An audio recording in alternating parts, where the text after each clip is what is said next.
So when I first saw this, I thought to myself, there's no way this is real. This has to be a joke. This cannot be real. This cannot be ESPN's WNBA rookie rank. The ESPN pundits have clearly shown how little they truly understand the WNBA throughout the season.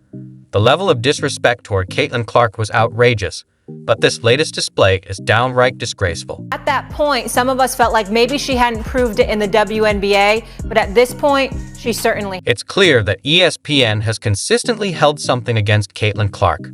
Whenever Stephen A. Smith stepped up to defend her, other pundits would quickly respond with remarks aimed at diminishing her achievements. She will do her best. I know she's talented, but she's not strong enough and she doesn't have enough experience right now to compete at this. Yet again, another analyst claimed that Caitlin wouldn't be strong enough for the WNBA. What a ridiculous take. She's already made history with 2 triple-double performances, something that had never been accomplished before. This is just funky looking. Why are they always talking about Caitlin Clark? Well, when you do dumb things like this to downplay her and she shows off on the court, yeah, we're gonna bring shit back up. So y'all can do your jobs and speak. Angel has every right to believe in herself, but it's hard to understand how she can still think she's better than Caitlin Clark. That debate was settled months ago.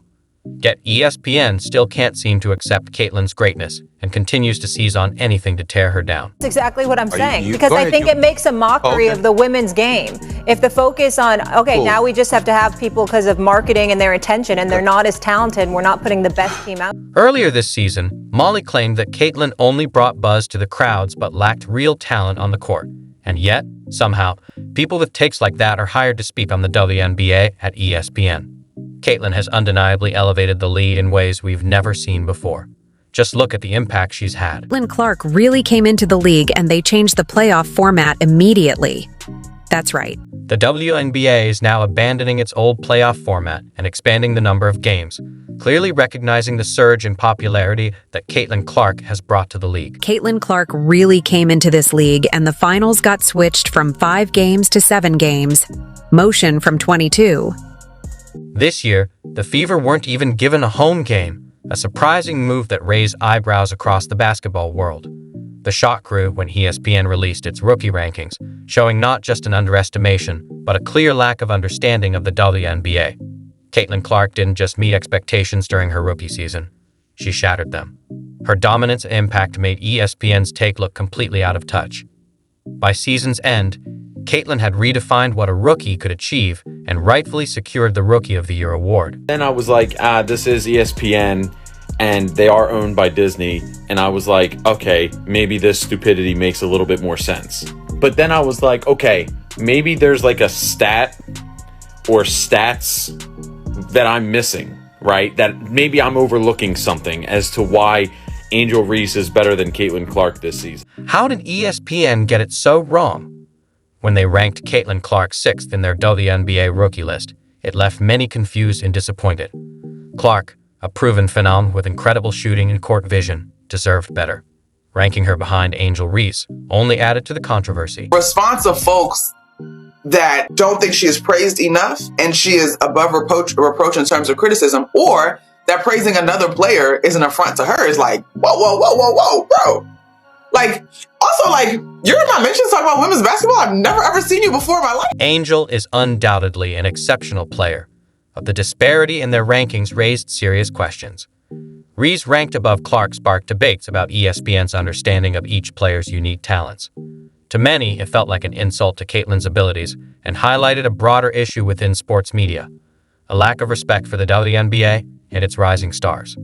By ranking Clark so low, ESPN set the stage for a major miscalculation, one that Caitlin Clark quickly proved wrong. Angel may have exceeded expectations, even more so than Kate. Game after game, Clark outperformed her competition, breaking records and becoming the face of the WNBA's new era. Whether hitting impossible three-pointers or delivering game-changing assists, she showed she wasn't just the top rookie. She was one of the best players in the entire league. ESPN has Angel Reese above Caitlin Clark in the rookie rankings. The most significant part of Caitlin's season wasn't just her high-level performance, it was the way she played. Clark didn't just compete, she changed the game. Her leadership on and off the court made her a pivotal figure in shaping the WNBA's culture and attracting new fans. In light of her record-breaking performances, ESPN's ranking of her as the 6th best rookie now seemed downright absurd. Swoops all y'all other haters out there, and I'm gonna call you out, man, because it's blatantly obvious why you're hating on the young lady. While Caitlin Clark was dominating the WNBA, some media figures like Molly Karam and Monica McNutt denied she was being unfairly targeted. However, as the season went on, it became clear Clark was singled out more than any other player. The stats proved it. She was fouled more than any rookie, with teams often using harsh fouling tactics to stop her dominant play. League versus Caitlin Clark, and that is just absolutely false. It is unfair to the women that have been there building this league to this moment so that Caitlin Clark's popularity could take it to the... Caitlin's resilience in the face of constant fouling became a testament to her greatness. Despite the physical play aimed at stopping her, she continued to deliver incredible performances. The disconnect between Cum and McNutt's commentary and the reality of Clark's treatment highlighted a deeper issue. Media figures were out of touch with what was really happening in the WNBA. All I gotta say is she's lucky this UConn team isn't healthy. And that's a true statement. That's wrong, Molly. Monica? That's wrong, Molly. Molly, like it's 5 excuses. top players, it's excuses, am I right? Molly. It's Major excuses. injury. You would not be saying that if it wasn't UConn. Major stars not playing. Listen, excuse me, go. it's her against Caitlin Clark. Stephen A. Ain't no excuses. Stephen you A. got there. Wait a Don't minute. want to hear that now. Stephen A. Let me tell you, if Paige Georgetown Becker- get back in the mix, I'm going to be insufferable. I'm just telling you that now. What? If Paige Beckers didn't basically miss 2 seasons, I don't know if we'd be talking Come on about now. Caitlin Clark the way we are. ESPN's refusal to acknowledge Clark's targeting highlighted their disconnect with the league. Molly Karam further fueled this by claiming Caitlin's value was based on viewership, not her skill, a dismissive and inaccurate statement. Molly, I said... Really, Molly?